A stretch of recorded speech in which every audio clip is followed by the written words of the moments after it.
السلام عليكم. لو انت شغال على البريمة او عاوز تشتغل عليها فالمعلومة دي تهمك، ومن فضلك اعمل لايك واشترك في القناة عشان الفيديو ينتشر وينفع ناس اكتر. ويلا بينا. ايه هو الييلد بوينت؟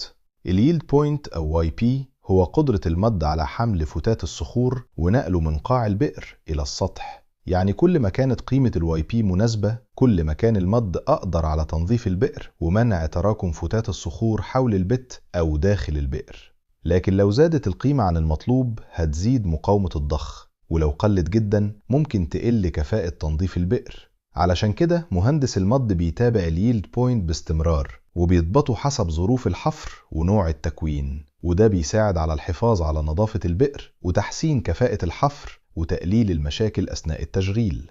لو استفدت من الفيديو من فضلك اعمل لايك واشترك في القناة عشان الفيديو ينتشر وينفع ناس أكتر. أشوفكم في الفيديو الجاي إن شاء الله.